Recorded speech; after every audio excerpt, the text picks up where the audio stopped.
Hello YouTube. Today we're going to make a chicken tractor. Not the chickshaw that we already made, that's for the pullets and whichever rooster makes the cut. This is for the Franken chickens, also known as Cornish crosses. My wife named them Franken chicken because they're growing like they're monsters, I guess. But hey, it's stuck, so we're keeping it. So this one, chicken tractor, is a kind of a mix of different people's chicken tractors. I decided not to go with the John method of making a huge arch. Mine's flat. I did make dados in the wood to strengthen up the walls of the chicken tractor. Here's the cut sheet. I'm going to post the link to it in the description. And then in the end, it will look something like this, where there will be wheels back here in the back. And there's two sections of the roof, each one opening out. So I can open it up all the way, climb in there, and get the chickens.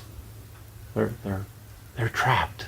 I'm not going to bother with a door or anything like that. And unlike the chickshaw, which has a bottom, this one won't have a bottom. 3/4 of the top will be covered in plastic, and 1/4 of it will be mesh, so that when the Cornish crosses want to see the sky, they can just look up. So let's get at it. This build's going to be really fast compared to the last one. It requires 16 L brackets, 4 hinges, a couple of clasps, and I'll post in a comment underneath here how many 2x4s it took to make it. All of the boards that are on the ground or have contact with the ground are cedar, and everything else is just regular old stud Douglas fir wood. So as you can see, I pre-cut these this morning. It took me about an hour to cut them. Then I set up my dado blade and made notches. All of my vertical supports are 1.5 inches. Oh, hey.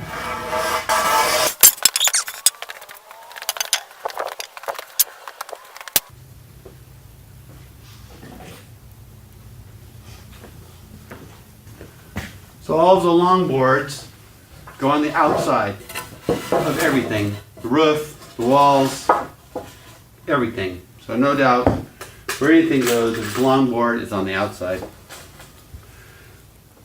I'm just going to use the 3.5-inch screws from the Chickshaw project.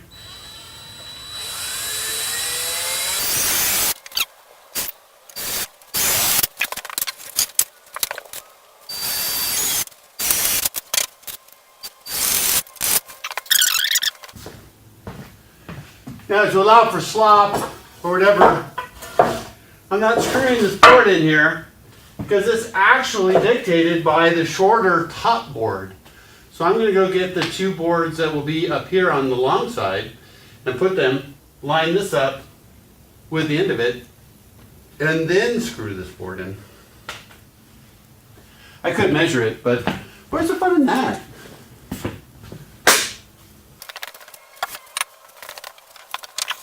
So with the dados, of course, the important thing is when you're cutting the bottom board and top board for one side, that the dados line up.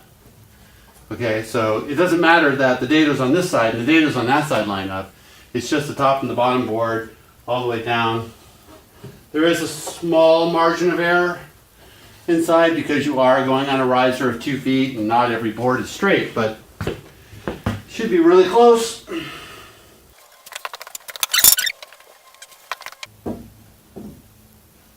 Oh, Mouse! Hi, Mouse.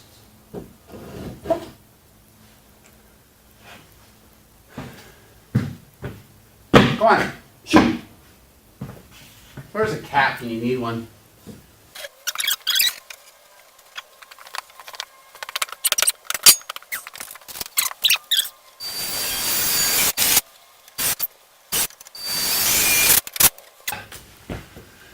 I found a squirrel in the shop the other day. It was way up on the roof. I stopped to get the camera, take a shot of it. By the time I turned around, he had disappeared.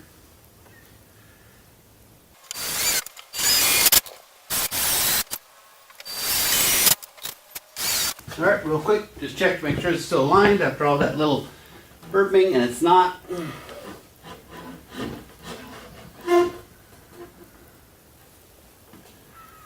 Now it is. The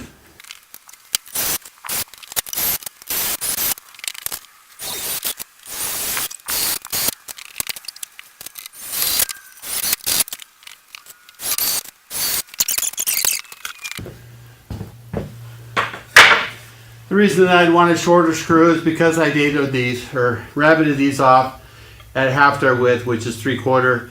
They're all 1.5 inches wide, so every screw is 1/8 inch too big. I'm not going to use that many of them, so I'm not worried about them poking out a little bit.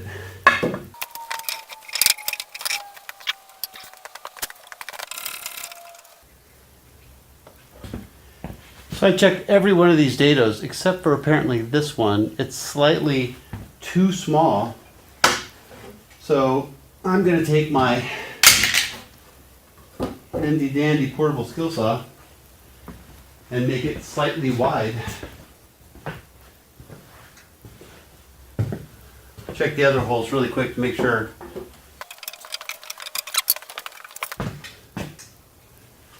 I don't want this hole to be the exact depth of the other one.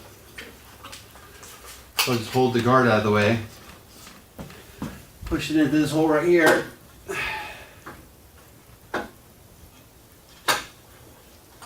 Lock it down.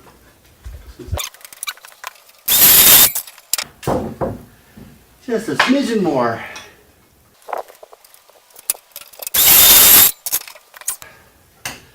Gonna hold this one on with a clamp just to give it the ability to stay on that ledge while I go to the other side. I have a faster clamp than that somewhere.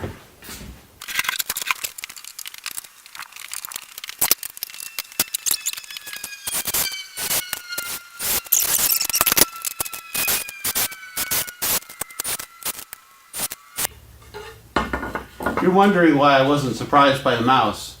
The previous owner had poison bait and mouse traps pretty much everywhere. I'm going to go with a different method to keep my rodent population in check, as I don't think other animals that eat the rodents should get poisoned too. It's my opinion.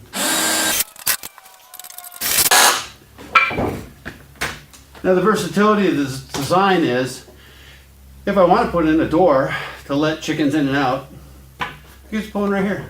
Or I can put one over here between these braces. It's not going to hurt anything. For now, I have no intention of letting the Franken chickens out, but let's say I decide to raise turkeys instead of another batch of Franken chickens. I'm good. I could let them out.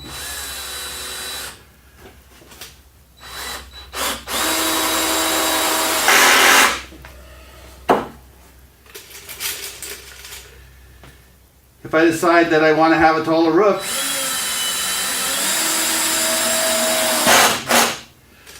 I can use the 2 hinged pieces of the roof, put a cross brace between them. Now I've got a stand-up roof. Go over there, hold it up between these cross braces. Now I've got a door coming in this way. Just don't know what I want. I think I'm going to be happy with the ability just to open this up this way, whoop, and get to whatever I need to get to in the pen. But that's like deciding, yes, I'm always going to like to do painting or something for my whole life. No. So when I engineered it for flexibility so I can change it. This is the lowest form. It can only get better from here.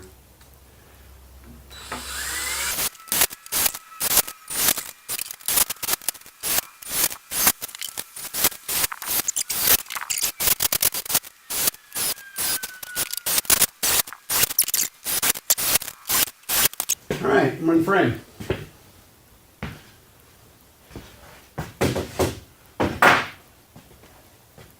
Now for stiffeners, I want to steal something from London Acres.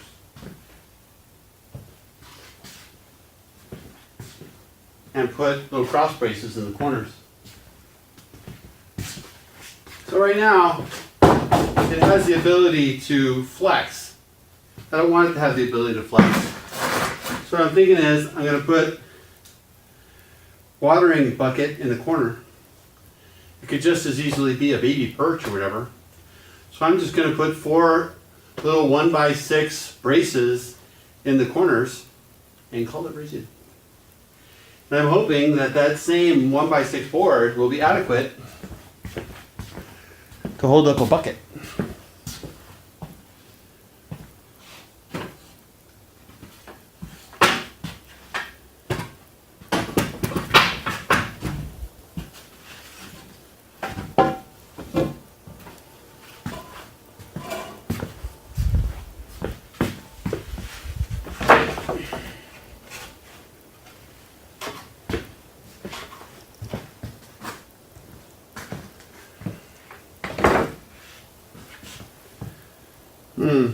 Up here in the front, it's a bit of a problem because of where I put this brace.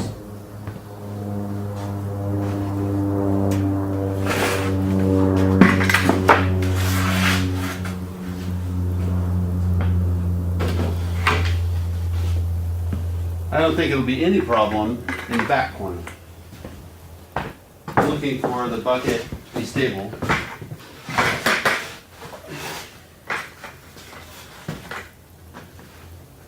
Because there's nothing for it to lean on back here, so I'm just going to put it down and that's where it's going to sit. So I think if it had a little bit more space right there, that would be good. Maybe I'll have to put some kind of a strapping system or something to hold them up. Or just take their handles and put it back here on 2 hooks. Maybe. I'm going to take my pencil and mark this and figure out how far it should be.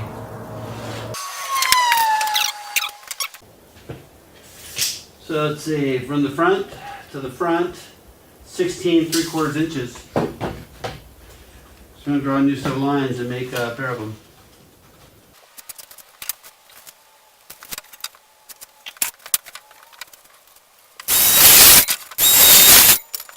So now if I wanted this to work up here, I would have to make a 1 inch, an 1.5 inch notch in it. And I'm thinking I want one in each corner. So I'm going to mark it. A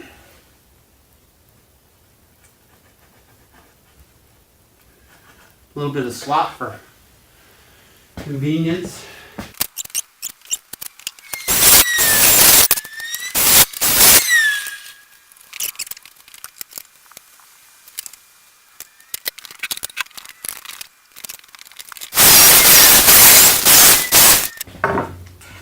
Awesome.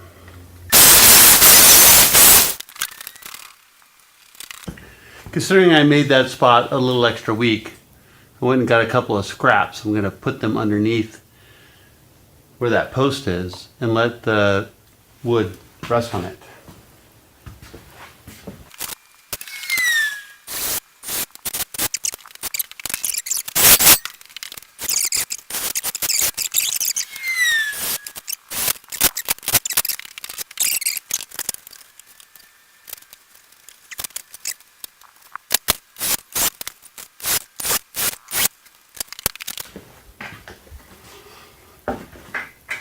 Perfect.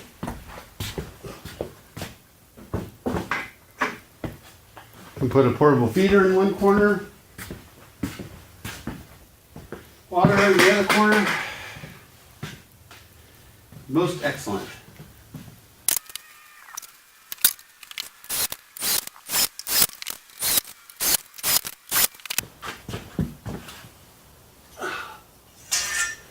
I decided that I wanted posts in the corner, even though they shouldn't need it to support anything. I wanted it for when I wrap the hardware cloth around.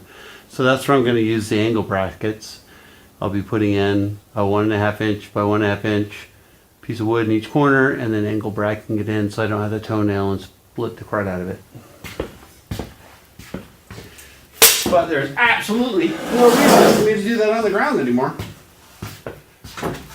I can now do it at eye level. Which means my eyes are up here, people.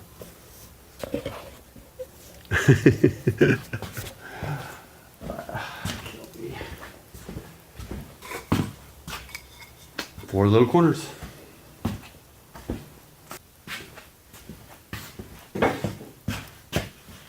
Good a gap here.